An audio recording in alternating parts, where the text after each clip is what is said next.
ನೇರವಾಗಿ ನಾನು ನಮ್ಮ ಕಾಂಗ್ರೆಸ್ ಅಧ್ಯಕ್ಷರು ದೆಹಲಿಯಿಂದ ನೇರವಾಗಿ ದಾವಣಗೆರೆಗೆ ಹೋಗಬೇಕಾಯಿತು.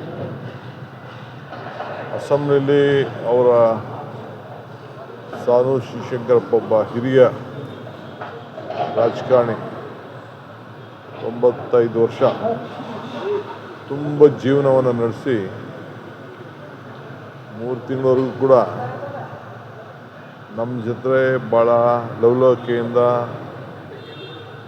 ಅನೇಕ ಮಾರ್ಗದರ್ಶನವನ್ನು ಕೊಟ್ಕೊಂಡು ಬರ್ತಾಯಿದ್ರು. ಅಜಾತಶತ್ರು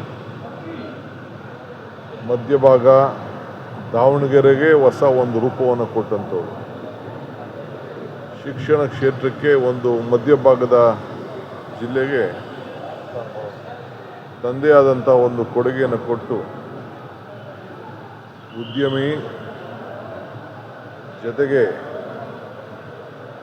ಅಜಾತ ಶತ್ರು ಜೊತೆಗೆ ಎಲ್ಲ ವರ್ಗದ ಜನರು ಕೂಡ ಒಂದು ದೊಡ್ಡ ಕೊಡುಗೈ ದಾನಿಯಾಗಿ ಸೇವೆಯನ್ನು ಮಾಡ್ಕೊಂಡು ಬಂದರು.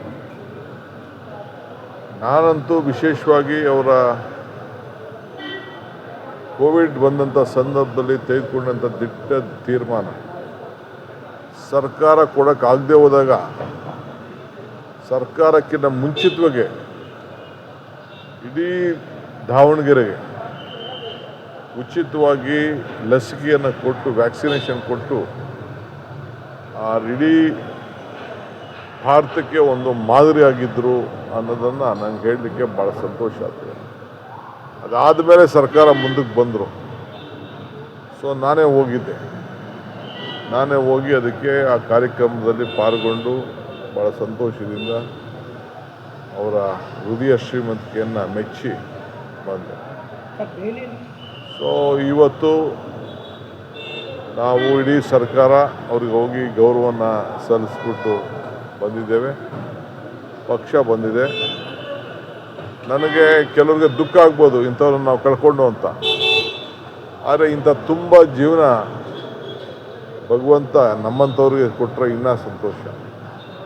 ಸೊ ಯಾರಿಗೂ ಕೂಡ ಯಾವ ಒಂದು 10-15 ದಿನ ಹಾಸ್ಪಿಟ್ಲಲ್ಲಿ ಇದ್ದದ್ದು ಬಿಟ್ಟರೆ ಮಿಕ್ಕಿದ್ದು ಭಾಳ ಸಂಭ್ರಮದಿಂದ ಈ ಬದುಕನ್ನು, ಸಂತೋಷದ ಬದುಕನ್ನು, ಲಕ್ಷಾಂತರ ಜನಕ್ಕೆ ಉದ್ಯೋಗ,